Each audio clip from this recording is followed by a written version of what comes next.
أعوذ بالله من الشيطان الرجيم بسم الله الرحمن الرحيم حامدا ومصليا ومسلما أما بعد قال الله تبارك وتعالى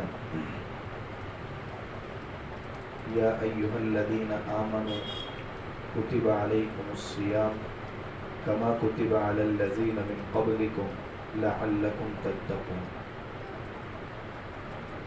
وقال النبي صلى الله عليه وسلم من صام رمضان إيمانا واحتسابا غفر له ما تقدم من ذنبه وقال النبي صلى الله عليه وسلم في رواية أخرى بعد من أدرك رمضان ولم يغفر له أو كما قال رسول الله صلى الله عليه وسلم صدق الله مولانا العظيم وصدق رسوله النبي الكريم ونحن على ذلك لمن الشاهدين والشاكرين والذاكرين والحمد لله رب العالمين.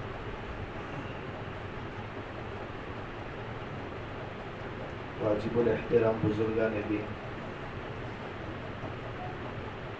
محسوس ایسا ہوتا ہے کہ ابھی چند لمحات پہلے کی بات ہے، ہر ایک کی زبان پر تھا رمضان آیا چاہتا ہے، رمضان کا پہلا روزہ اس تاریخ کو ہوگا، پہلی تراویح اس دن کو ہوگی، لیکن دیکھتے ہی دیکھتے قیمتی مہینے کے قیمتی لمحات بہت تیزی سے ہمارے ہاتھوں سے نکلتے جا رہے ہیں، اور جتنا رمضان تیزی سے گزر رہا ہے اتنی غفلتیں ہمارے اندر بڑھتی جا رہی ہیں۔ شروع میں 2-3 دن مسجد آباد ہو رہی تھی، آہستہ آہستہ جیسے ہی رمضان آگے بڑھ رہا ہے مسجدوں میں مصلی کم ہوتے جا رہے اور مارکیٹ آباد ہوتے جا رہے۔ اس مبارک مہینے میں اللہ تعالیٰ نے نفس کو بھی روزے کے ذریعے مغلوب کر دیا، اور شیاطین بندوں کو نہ بھٹکائے اس لیے اللہ نے شیاطین کو بھی قید کر دیا، تاکہ کم سے کم 1 مہینے میں تو میرے بندے مجھ سے قریب ہو جائے۔ اس سے مقدس مہینہ اور کوئی بھی نہیں ہو سکتا، اس لیے کہ خود انسان اگر رمضان کے معنی پر غور کرے تو رمضان کا معنی ہی ہے جلا کر رکھ دینے والا، جلسہ دینے والا، شدت کا معنی اس میں ہے۔ 11 مہینے بندوں نے گناہ کیے، رمضان المبارک میں اللہ سے قریب ہو گئے، رمضان میں کی ہوئی عبادت کے ذریعے اللہ 11 مہینے کے گناہوں کو جلسا کر اور جلا کر کے رکھ دیتے ہیں۔ رمضان اور 11 مہینے حدیث میں جو نسبت بیان فرمائی گئی ہے، رمضان ایک قلب ہے، دل ہے، اگر دل درست جسم کے سارے اعضاء درست، اگر دل ہی خراب ہو جائے یا فیل ہو جائے تو انسان کی زندگی ہی ختم ہو جائے۔ ٹھیک اسی طرح جس کا رمضان کا مہینہ اگر صحیح معنوں میں گزرا ہے، 11 مہینے اسی پر موقوف ہیں، اس میں عبادات نمازوں کی پابندی ہوئی ہے، 11 مہینے اسی پر موقوف ہیں۔ بلکہ کسی نے تو شاندار نسبت بیان کی کہ رمضان اور 11 مہینے، رمضان میں اللہ تبارک و تعالیٰ کی طرف سے رحمتوں کی بارش اتنی مسلادھار ہوتی ہے، باقی 11 مہینوں میں بھی ہوتی ہے۔ سمندر کو قطرے کی سے جو نسبت ہے وہ رمضان کی رحمتوں کو 11 مہینوں میں اللہ کی طرف سے اترنے والی رحمتوں کے ساتھ وہ نسبت ہے، تو قطرہ کہاں اور سمندر کہاں؟ یہ کتنے قیمتی لمحات ہمارے ہاتھوں سے بہت جلدی سے نکل جا رہے ہیں۔ حضرت یوسف علیہ السلام کے 11 بھائی ہیں، یوسف علیہ السلام کی دینداری کی وجہ سے سارے 11 گناہ گاروں کو معاف کر دیا گیا۔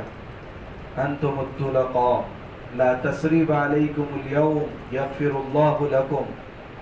اللہ تعالیٰ ایک رمضان کی برکت سے 11 مہینے کے گناہوں کو معاف فرما دیتے ہیں۔ ریت کا ڈھیر ہوتا ہے، اس کو راستے میں رکھ دیا جاتا ہے کیونکہ اس کی کوئی قیمت نہیں ہوتی، لوگ چلتے بھی ہیں اس پر سے، پاؤں میں بھی ذرات آتے ہیں، ایک جگہ سے کتنی جگہوں پر منتقل ہوتے ہیں کیونکہ اس کی کوئی حیثیت نہیں ہے۔ لیکن اگر راستے کے اندر ایک چھوٹا سا سونے کا ٹکڑا بھی رکھا ہوا ہے تو اس کو لے کر کے محفوظ جگہ پر رکھ لیا جاتا ہے کیونکہ اس کی قیمت ہے۔ رمضان کی قدر و قیمت سونے کے ٹکڑوں سے بھی زیادہ ہے۔ اس کے ایک ایک لمحے کی ہم سب کو حفاظت کرنے کی ضرورت ہے۔ سورہ انفال میں ایک آیت ہے جس میں اللہ رب العزت نے کفاروں کی ایسی گھٹیا حرکت کا اس میں بیان ہے کہ اللہ کے نبی صلی اللہ علیہ وسلم نے اپنی جو روشن تعلیمات ان کے سامنے پیش کی تھی تو آپ کے مقابلے پر وہ اتر آئے تھے، لیکن جب آپ کے مقابلے کی ہمت ان کو نہ ہو سکی تو پھر انہوں نے اللہ سے یہ بد دعا شروع کی، وَإِذْ قَالُوا اللَّهُمَّ إِنْ كَانَ هَذَا هُوَ الْحَقُّ، اے اللہ اگر یہ دین جو محمد لے کر کے آئے ہیں اگر تیری طرف سے حق ہے فَأَمْطِرْ عَلَيْنَا حِجَارَةً مِّنَ السَّمَاءِ، تو ہمارے اوپر آسمان سے تو پتھر برسا۔ بھلا اپنے حق میں کوئی ہلاکتی کی دعا، لیکن میں نے پہلے ہی بتایا تھا کہ جس کو اللہ نے جو انعامات اور نعمتیں دی ہیں جب اس کی قدردانی نہ ہو اور اس کا صحیح استعمال نہ ہو تو پھر اللہ ایسے دلوں پر مہر لگا دیتا ہے اور خود اپنی زبان سے اپنی ہلاکتی کی بد دعائیں نکلتی۔ فَأَمْطِرْ عَلَيْنَا حِجَارَةً مِّنَ السَّمَاءِ أَوْ ائْتِنَا بِعَذَابٍ أَلِيمٍ، یا لے آ کوئی عذاب آسمان سے اتار تاکہ ہم سمجھ جائے کہ یہ عذاب بھی تیری طرف سے آیا ہے تو یہ دین بھی تیری طرف سے ہے۔ اللہ تعالیٰ نے کیا جواب دیا محمد صلی اللہ علیہ وسلم کو؟ بے شک یہ اپنے کرتوتوں سے، اپنے افعال سے، اپنے اطوار سے اور اپنے عادات اور اپنی بد اخلاقی سے یہ اس بات کے مستحق ہے کہ عذاب سے ان کو ہلاک کر دیا جائے، لیکن وَمَا كَانَ اللَّهُ لِيُعَذِّبَهُمْ وَأَنْتَ فِيهِمْ، آپ ان میں موجود رہیں اور میں ان کو ہلاک کر دوں، آپ کی موجودگی میں ان کو ہلاک نہیں کیا جا سکتا۔ وہ کفار تھے مگر تھے تو آپ کے امتی، نبی کے وجود کی برکت سے اللہ تعالیٰ فرما رہے کہ تمہاری موجودگی میں تمہاری امت کو میں ہلاک نہیں کر سکتا۔ اب نبی موجود نہیں ہے تو کیا امت ایک دم کے عذاب سے ہلاک ہو سکتی ہے؟ وہاں دوسرا طریقہ یہ بھی تو تھا کہ نوح علیہ السلام کو کہا گیا بستی چھوڑ کر کے جائیے اور پیچھے روک کر دیکھنا بھی نہیں ہے، ہم آپ کی قوم کو ہلاک کر دیں گے۔ تو یہ حضرت نوح علیہ السلام بستی چھوڑ کر کے گئے اور ان کو ہلاک کر دیا گیا، ان کی قوم کو۔ تو اللہ کے نبی صلی اللہ علیہ وسلم جب مدینہ چھوڑ کر کے گئے، مکہ چھوڑ کر کے مدینہ گئے تو مکہ میں بھی تو ان کو ہلاک کیا جا سکتا تھا، پھر بھی اللہ تعالیٰ نے نہیں کیا۔ وجہ اس کی یہ ہے کہ نوح علیہ السلام جس بستی کے لیے نبی بن کر آئے تھے تو ان کی نبوت کا دائرہ اسی بستی تک تھا، وہ بستی چھوڑ کر چلے گئے تو اس بستی کو ہلاک کیا گیا۔ میرے نبی کی نبوت کا دائرہ تو اتنا وسیع ہے کہ آپ مکہ چھوڑ کر مدینہ بھی گئے تو آپ کی نبوت کا دائرہ تو مکہ میں بھی ہے، جس کی برکات سے اللہ تعالیٰ نے ایسے کافروں کو بھی ہلاک نہیں کیا۔ اب تو دنیا سے رخصت ہو گئے ہیں کہ آپ امت اپنی نافرمانی اور کوتاہیوں کی وجہ سے ہلاک ہو سکتی ہیں۔ وَمَا كَانَ اللَّهُ لِيُعَذِّبَهُمْ وَأَنْتَ فِيهِمْ، آپ ان میں موجود رہیں، اللہ امت کو ہلاک نہیں کر سکتا۔ آپ تو ابھی بھی اپنے قبر میں حیات اور زندہ ہیں، آپ کے وجود کے رہتے ہوئے آپ اللہ اپنی امت کو کیسے ہلاک کر سکتا ہے؟ حضرت مفتی شفیع صاحب دامت رحمت اللہ علیہ نے یہ تشریح خود معرف القرآن میں کی ہے، کتنی زبردست ہے۔ چاہے پردہ فرما گئے ہیں اللہ کے نبی صلی اللہ علیہ وسلم، مگر قبر کے اندر بھی تو آپ زندہ ہیں، اور یہی تو ہمارا عقیدہ ہے، عقیدہ حیات النبی۔ تو اللہ تبارک و تعالی آپ کی اس حیات کی برکت سے امت کو ایک دم سے ہلاک نہیں کرے گا۔ دو وجہ، دوسری وجہ بھی اللہ تعالیٰ نے فرمائی کہ یہ لوگ جب تک استغفار کرتے رہیں گے تب تک اللہ ان کو ہلاک نہیں کرے گا۔ کفار مکہ کی ایک عادت تھی، گناہ کرتے تھے مگر جب کعبۃ اللہ کا طواف کرتے تھے تو بولتے تھے غفرانک غفرانک، اے اللہ ہماری مغفرت فرما، اے اللہ ہماری مغفرت فرما۔ تو اللہ تعالیٰ فرماتے ہیں ان کو استغفار کی وجہ سے میں کیسے ہلاک کر دوں۔ جب اللہ کے درمیان اور شیطان کے درمیان جھگڑا ہوا اور شیطان راندے درگاہ ہوا اور اس نے قسمیں کھائی تھی، ثم لآتینہم من بین ایدیہم ومن خلفہم وعن ایمانہم وعن شمائلہم، اے اللہ جس آدم کی وجہ سے مجھے راندے درگاہ ہونا پڑا ہے، اسی آدم کی اولاد کے پاس آگے سے بھی آؤں گا، پیچھے سے بھی آؤں گا، دائیں سے بھی آؤں گا اور بائیں سے بھی آؤں گا، ہر طرف سے آؤں گا۔ وَلَا تَجِدُ أَكْثَرَهُمْ شَاكِرِينَ، اور تیرے بندوں کا یہ حال کروں گا کہ ان میں کے اکثر کو تو شکر گزار نہیں پائے گا، یہ حال کرنے والا ہوں میں۔ اللہ نے تو یہ تو لوگوں کو گمراہ کرنے کی قسمیں کھا رہا ہے، اللہ وہاں بخشش کی قسمیں کھا رہے ہیں۔ فَبِعِزَّتِي وَجَلَالِي، سنیں گے عید کے موقع پر یہ روایت، میری عزت کی قسم، میری جلال کی قسم، تیری پوری زندگی میرے بندوں کو بھٹکانے میں گزر گئی، بس 2 آنسو میرے سامنے وہ گرم اور ندامت کے بہا لیں گے، میں ان کے سارے گناہوں کو معاف کر دوں گا۔ یہ اتنا قیمتی مہینہ اللہ نے ہم کو دیا ہے تاکہ ہم اللہ سے قریب ہوں۔ ایک دم سے ہم کو ہلاک نہیں کیا جائے گا، لیکن زلزلوں کے جھٹکے تو لگیں گے، آفتی سماوی مصیبتیں اور زمینی مصیبتیں کہ گلہ نکلا ہوا ہے، اس کے باوجود بھی ایک طوفانی ہوا سے سارا کا سارا ختم ہوتا جا رہا ہے، بے موسموں کی بارش کا آنا، یہ ساری قدرت کی تنبیہات ہیں جو ہم کو متوجہ کر رہی ہیں کہ تمہارا رب تم سے ناراض ہے۔ رمضان المبارک اللہ کے شعائر میں سے ایک شعار ہے، اسلام کے سمبول میں سے ایک سمبول ہے۔ غیر مسلم ہمارے اس رمضان کا اور پوتر مہینے کا بہت احترام کرتے ہیں، لیکن ایک جماعت ایسی ہے جو اس رمضان المبارک میں بھی محروم القسمت ہے۔ اللہ کے نبی صلی اللہ علیہ وسلم نے ایسے لوگوں کے بارے میں تو فرمایا، حضرت جبرائیل علیہ السلام اللہ کی طرف سے آئے، آپ صلی اللہ علیہ وسلم ممبر پر تشریف لے جا رہے ہیں اور جبرائیل کہہ رہے بعد من رمضان، بعد من ادرک رمضان ولم یغفر لہ، اے نبی ہلاکتی ہو ایسے بندے کے لیے جس نے رمضان کا مہینہ پایا اور اس کی مغفرت نہ ہو سکی۔ حالانکہ حضرت جبرائیل علیہ السلام یہ بد دعا اللہ کے نبی صلی اللہ علیہ وسلم کے سامنے پیش کر رہے ہیں۔ جبرائیل ایک فرشتے ہیں اور فرشتوں کے بارے میں اللہ نے قرآن میں فرمایا وہ ان باتوں کے خلاف نہیں کرتے جن کا اللہ نے ان کو حکم دیا، بلکہ اللہ کے ایک ایک حکم کے پابند ہیں، اس کے باوجود حضرت جبرائیل بد دعا لے کر کے آ رہے ہیں۔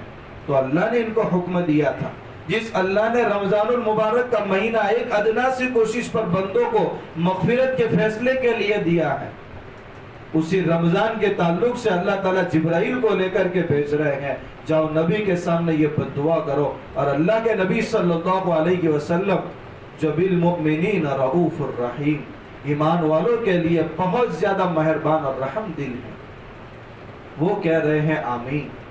ایک ماں اپنے بچے کو، کوئی دوسرا بچہ اس ماں کے سامنے اگر گالی بک دے، وہ ماں اس کو برداشت نہیں کر سکتی، کوئی غلط لفظ بول دے تو وہ ماں تل ملا اٹھتی ہے۔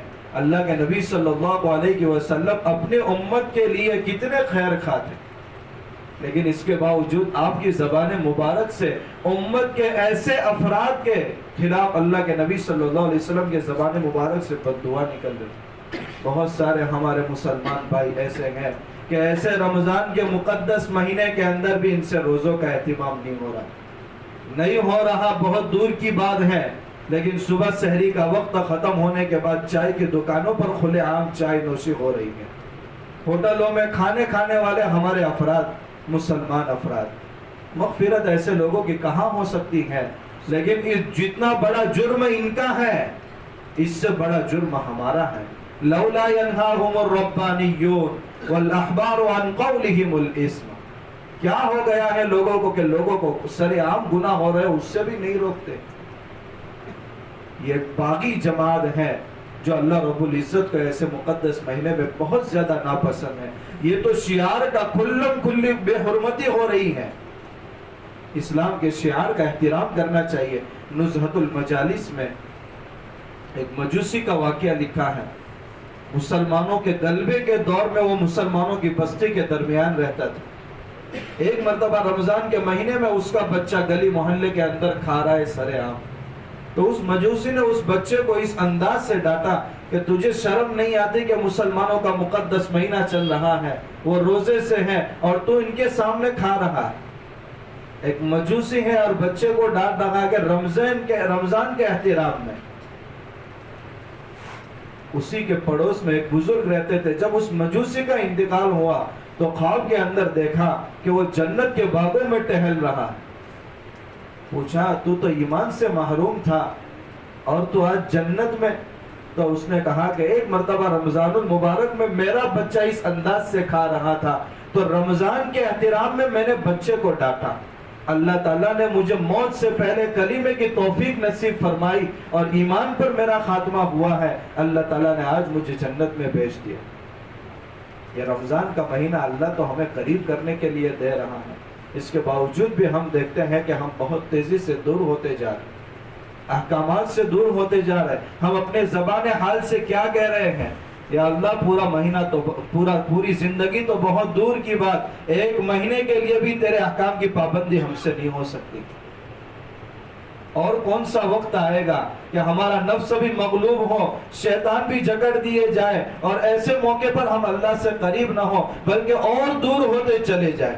بہت سے لوگوں کے لیے تو رمضان ہی برائیوں کا وقت ہو جاتا ہے، اللہ ہم سب کی حفاظت فرمائے اور ایسے محروم القسمت میں ہمیں کبھی شامل نہ فرمائے۔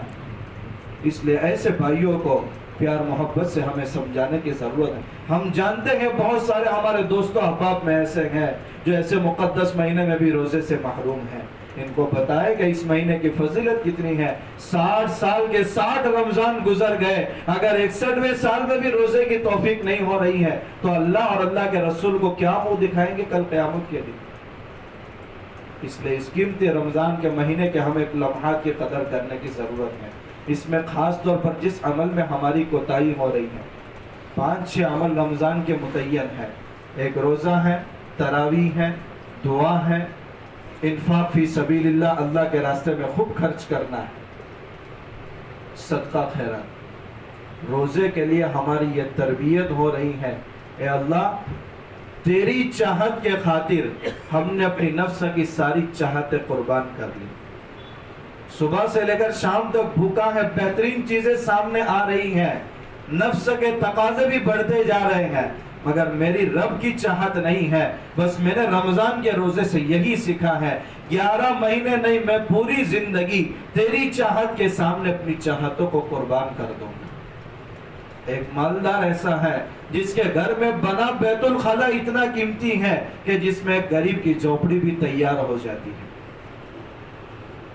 وہ تو کبھی اس کو بھوک کی ڈیفینیشن یہ معلوم نہیں ہے، کبھی بھوکا بھی نہیں رہا، لیکن رمضان کا مہینہ اللہ نے دیا اور روزے فرض کیے تاکہ معلوم ہو جائے کہ میرے گھر کا قریب جو پڑوسی ہیں اس کے لیے 2 وقت کی روٹی کا انتظام کرنا بڑا مشکل ہوتا ہے تو بھوک کی تکلیف کیا ہوتی ہے۔ بہت سی مرتبہ ہم افطار پارٹی کے نام پر بڑے بڑے لوگوں کو، مالداروں کو، نیتاؤں کو دعوت دیتے ہیں، افطار پارٹی پر سب کو بلا سکتے ہیں، کوئی حرج نہیں ہے، لیکن اپنے غریب پڑوسی جس کے گھر میں ڈھنگ کی چیزیں نہیں ہیں کہ وہ افطار کر سکے تو اس کو ہم کیوں بھول جاتے ہیں؟ اللہ کے نبی صلی اللہ علیہ وسلم نے ولیمے کی دعوت کے بارے میں کیا فرمایا تھا؟ بدترین ولیمہ وہ ہے جس میں مالداروں کو بلایا جائے اور غریبوں کو چھوڑ دیا جائے۔ یہ ولیمے کے حد تک نہیں ہے، اس میں اللہ کے نبی صلی اللہ علیہ وسلم نے اسلام کے مزاج سمجھایا ہے، شریعت کا مزاج سمجھایا ہے۔ کیا اس میں جو ایک عمل میں کوتاہی ہو رہی ہے وہ دعا کا عمل ہے۔ ایک اللہ کا بندہ جو بہت زیادہ نیک ہے اگر آ کر کے آپ کے سامنے اعلان کر دیں 5 منٹ کا وہ وقت ہے جس میں جو مانگیں گے آپ کو مل جائے گا۔ اللہ کی طرف سے مجھے یہ بات بتائی گئی ہے اشارتاً، ایک بندہ اگر آ کر کے یہ کہہ دے کہ آپ لوگ 5 منٹ میں جو دعا کرنا چاہے آپ کریں، اس وقت ہماری حالت کیا ہوگی؟ شان بھی فقیرانہ بن جائے گی، عاجزی اور تواضع کے ساتھ جو زبان پر الفاظ جاری ہوں گے اللہ کے سامنے مانگیں گے۔ اللہ کے نبی صلی اللہ علیہ وسلم سے بڑھ کر اس دنیا میں سچا انسان کون ہو سکتا ہے؟ آپ صلی اللہ علیہ وسلم نے فرمایا رمضان میں افطاری کے وقت دعا کرو، اللہ تبارک و تعالی روزے دار کی دعا قبول کرتے ہیں۔ کیا ہمیں ہمارے نبی کی بات پر ایک ادنا انسان سے بھی زیادہ یقین نہیں ہے؟ سحری کے وقت میں اللہ کے سامنے ہاتھ اٹھاؤ، گناہوں میں گزری ہوئی زندگی پر اللہ کے سامنے ندامت کے آنسو بہاؤ، اللہ سارے گناہوں کو معاف کر دیتا ہے۔ روزے دار کی دعا افطار کے وقت کبھی بھی رد نہیں ہوتی۔ ایک انسان جو اخلاق سے بھی بہت زیادہ دور ہے اس کے گھر کے اندر یا اس کے ہوٹل میں کوئی مزدور کام کر رہا ہے، شام کے وقت وہ مزدوری لینے جاتا ہے، وہ کتنا ہی بد اخلاق رہنے دو، شرافت سے دور رہنے دو، اس کے مزدور نے اس کے پاس کام کیا ہے تو اس کا معاوضہ وہ تو دے دیتا ہے، چاہے کتنا ہی بد اخلاق ہو، مگر وہ یہ نہیں سمجھتا، اس کا حق مارتا نہیں ہے بلکہ دے دیتا ہے۔ اللہ رب العزت جو تو بندوں کو چاہتے ہی ہے، آئیے میں نے تو بخشش کرنے کی قسمیں کھائی ہیں، میں نے تو تمہیں معاف کرنے کی قسمیں کھائی ہیں، تم تو صبح سے لے کر شام تک میرے واسطے حلال چیزیں چھوڑ چکے ہیں اور بھوکے میرے واسطے ہو۔ وہ اللہ اپنے اس بندے کو، اپنے اس مزدور بندے کو جس نے کام پورا کیا ہے، اس کو کیسے خائب اور خاسر لوٹائے گا، اس کو کیسے نامراد لوٹائے گا؟ مگر یہ وقت ہمارا افطار کا وقت بہت زیادہ غفلت کی نظر ہو جاتا ہے، یہ بہت قیمتی وقت ہمارے ہاتھ سے نکل جاتا ہے۔ اس لیے افطار کے وقت ہمیں اپنے آپ کو دعاؤں کا عادی بنائیں۔ دیکھیں کوئی دعا رد نہیں ہوتی، لیکن ہماری دعا کی جو حیت ہوتی ہے، ایک دنیا کا فقیر ہے، جب مانگنے جاتا ہے تو ساری ادائیں بناتا ہے، حالانکہ وہ مانگ کس سے رہا ہے؟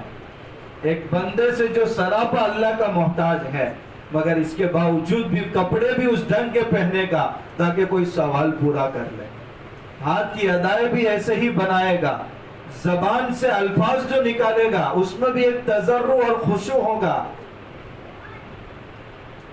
ہم تو اس اللہ سے مانگ رہے ہیں اور سراپا محتاج ہے، جو اللہ بے نیاز ہے۔ اس اللہ کے سامنے اگر ہم مانگیں گے تو ہماری ادائیں بھی تو ایسے ہونی چاہیے، ہماری زبان سے نکلنے والے الفاظ اس میں بھی تو کچھ غم اور گساز ہونا چاہیے، تو ہماری ادائیں بھی ایسے ہو۔ آج ہم دعا مانگتے نہیں ہے، دعا پڑھتے ہیں۔ دعا پڑھنا الگ ہے، دعا مانگنا الگ ہے۔ امام صاحب فرض نماز پوری ہوئی، چند دعائیں ٹرکھا دی، یہ دعائیں ٹرکھانا ہوا، اللہ سے مانگنا نہیں ہوا۔ مانگنا تو بندے کا دل چاہے اور اللہ سے قریب ہو۔ اگر دعا کے لیے ہاتھ اٹھے ہیں تو اور جی چاہتا ہے کہ سجدے میں پیشانی رکھ دو، یہ ہے اللہ کے سامنے مانگنا۔ اللہ کے نبی صلی اللہ علیہ وسلم کی وہ دعا یاد کیجئے، جب 17 رمضان کا مہینہ تھا اور 17 رمضان کی رات تھی، 313 مٹھی پر مسلمان تھے اور بالکل بے سر و سامانی کا عالم تھا، اور سامنے 1000 کا لشکر اور ہتھیاروں سے لیس ہو کر کے آئے تھے۔ یا اللہ کے نبی صلی اللہ علیہ وسلم کے لیے اس رات میں ایک خیمہ بنایا گیا تھا بدر کے مقام پر۔ حضرت جبرائیل علیہ السلام رات کے وقت اس خیمے کے اندر گئے ہیں، دیکھا تو آپ کی چادر یہاں سے بالکل ہٹ گئی ہے اور آپ کے ہاتھ بالکل یہاں تک اٹھ چکے ہیں۔ اللہم ان تہلک ہذہ العصابہ، بخاری شریف کے الفاظ ہیں کہ یہاں تک الفاظ اللہ کے نبی صلی اللہ علیہ وسلم کے نکل گئے تھے، اے اللہ یہ مٹھی پر جماعت اگر آج ہلاک ہو گئی، قیامت تک اس سرزمین پر تیرا نام لینے والا کوئی باقی نہیں رہے۔ حضرت جبرائیل آئے اور اللہ کے رسول کو پکڑ لیا، یا رسول اللہ بس آپ کی دعا قبول ہو گئی ہے۔ حضرت ابو بکر صدیق رضی اللہ تعالیٰ عنہ مقام امید پر تھے اور اللہ کے نبی صلی اللہ علیہ وسلم مقام خوف میں تھے کہ کیا ہوگا۔ دیکھیے کتنی تضرع ہے، حالانکہ وقت کے نبی ہیں، اللہ نے اعلان کیا ہے واللہ یعصمک من الناس، لوگوں کی تکلیفوں سے اور لوگوں کی قتل کی سازشوں سے اللہ آپ کی حفاظت کرے گا، مگر اس کے باوجود بھی اللہ کے سامنے اپنے کو کتنا محتاج بنائے۔ ایک مرتبہ تو ہم اپنے آپ کو اللہ کا ایسا محتاج بنائے، ہم تو دعا بھی ایسے مانگتے ہیں گویا ہمیں اس کی ضرورت ہی نہیں ہے، بس چند دعائیں اللہ کے سامنے پڑھ لی اور اس کو دعا سمجھ لیا۔ نہیں، دل پر کب کبھی طاری ہو جائے، بدن پر لرزہ طاری ہو جائے، سمجھ لو وہ دعا کی قبولیت ہے۔ کتنے سال ہمارے ایسے گزر گئے کہ اللہ کے سامنے ہاتھ تو بلند اٹھتے نہیں ہیں، اور اٹھے ہیں تو کبھی ہمارے دل اتنے سخت ہو گئے کہ آنکھوں سے آنسو جاری نہیں ہوتے۔ یہ مانگنے کا مہینہ ہے، آنے والے 11 مہینوں کے تعلق سے مانگو۔ اے اللہ ہمیں صحت کی نعمت سے نوازے، اللہ ہم سب کی مغفرت فرمائے، ہمارے مرحوم والدین کی مغفرت فرمائے، ہمارے مرحوم رشتہ داروں کے لیے مانگا کرے اور پوری امت مسلمہ کے لیے مانگا کرے۔ دعائیں کبھی رد نہیں ہوتی، دعا ہی کو عبادت قرار دیا ہے اور دعا ریزرو ہو جاتی ہے۔ اس کی مثال میں نے اس سے پہلے بھی بتائی تھی کہ بندہ بہت سی مرتبہ یہ چاہتا ہے کہ جب میں نے یہ اللہ سے مانگا ہے تو مجھے فوراً ملتا کیوں نہیں ہے۔ اللہ مصلحت دیکھتا ہے۔ ایک بچہ گھر میں بیمار ہے اور باہر سخت دھوپ کے اندر ایک کلفی بیچنے والا آ گیا. اب وہ آ کر کے آواز لگا رہا. وہ بچہ گھر میں بھی اس کی آواز سن رہا ہے مگر بیماری ہے. ڈاکٹر نے کہہ دیا ٹھنڈی چیزوں سے پرہیز کرنا ہے. اب وہ ابا سے تقاضا کر رہا ہے ابا مجھے بھی کلفی کھانی ہے. ظاہر سی بات ہے اس وقت ابا اس کو دھتکارتے نہیں بلکہ بڑے بیٹے کو کہتے ہیں بیٹا جاؤ وہاں کلفی والے کے پاس سے کلفی لے کر کے آؤ. مگر آنکھوں سے اشارہ کر لیتے کہ لانا نہیں ہے. بچے کو تسلی دی. اب وہ بچہ بھی چلا جاتا ہے اور 10-15 منٹ کے بعد آتا ہے. یہ بچہ بھول جاتا ہے. بچہ تقاضا کر رہا ہے مجھے کلفی چاہیے. باپ بیٹے سے کتنی محبت کرتا ہے. اس محبت میں خلوص ہی ہوتا ہے, اس محبت میں نفرت نہیں ہوتی. وہ باپ اپنے بچوں کو کلفی سے محروم کرنا نہیں چاہتا مگر وہ یہ دیکھ رہا ہے کہ کلفی اس وقت اس کے لیے مضر ہے, اس کی صحت اور مزید خراب نہ ہو. اللہ تعالیٰ بھی بہت سی مرتبہ بندہ ایک دعا کرتا ہے لیکن اللہ اس کی مصلحت کو دیکھتے ہیں. بہت سی مرتبہ مال کی برکت کی ہم سالوں سے دعا کر رہے ہیں لیکن وہ چیز ہو نہیں پا رہی. ہماری ساری دعائیں اللہ کے بینک میں ریزرو ہو رہی ہیں. اللہ مال اس لیے زیادہ نہیں دیتا کہ وہ سرکشی پر اتر آئے گا. منافقین کا تذکرہ جو قرآن میں سورہ انفال میں ذکر کیا لَنَصَّدَّقَنَّ وَلَنَكُونَنَّ مِنَ الصَّالِحِينَ, اے اللہ مال دے دے ہم صدقہ کرنے والے اور نیک لوگوں میں سے بن جائیں گے. بس تھوڑا مال آ گیا بس مجھے تو قناعت کرنی ہے, مسجد کا کونا پکڑنا ہے اور اللہ کے راستے میں خرچ کرنا ہے. فَلَمَّا آتَاهُم مِّن فَضْلِهِ, اور جب ہم نے پھر اس کو مال دیا بخیلوں بھی تو سب سے زیادہ بچھو اسی کے جیب میں بیٹھ گئے ہیں اور وہی دولت بٹورنے میں لگ گیا. تو وہ مال جو اس کو نیک بنانے کی طرف لے جانے والا تھا اس کے گمان کے مطابق, مگر وہی مال اس کو اور بخیل بنا بیٹھا اور اس کا مال اس کو اور برائیوں کی طرف لے گیا. تو اللہ ہماری مصلحتیں دیکھتا ہے. کل قیامت کے دن جتنی دعائیں ہمارے محفوظ ہوئی ہیں بندہ حدیث میں کہ تمنا کرے گا یا اللہ کاش دنیا کے اندر ایک بھی دعا قبول نہ ہوتی. آج ان دعاؤں کا اتنا اجر مل رہا ہے. اس لیے سحری کے وقت میں, افطار کے وقت میں تھوڑی پہلے اپنی ضروریات سے فارغ ہو جائے. 10-15 منٹ اللہ کے سامنے ہمیں اپنے لیے پوری امت مسلمہ کے حالات کو سامنے رکھتے ہوئے اللہ کے سامنے آنسو بہانا ہے. بہت جلدی سے یہ رمضان گزر جائے گا, اچھوں کا بھی گزرے گا اور بدعمالیوں سے جو متصف ہیں ان کا بھی گزرے گا. لیکن میں کن لوگوں میں سے ہوں مجھے اپنی فکر کرنا ہے. آج دوسروں کے بارے میں ہزاروں خیالات میرے دل کے اندر آتے ہیں مگر کبھی اپنی زندگی کے بدلاؤ کے بارے میں کبھی فکر دل کے اندر نہیں ہوتی. اللہ ان باتوں پر ہم سب کو عمل کرنے کی توفیق نصیب فرمائے. وآخر دعوانا ان الحمدللہ رب العالمین. جن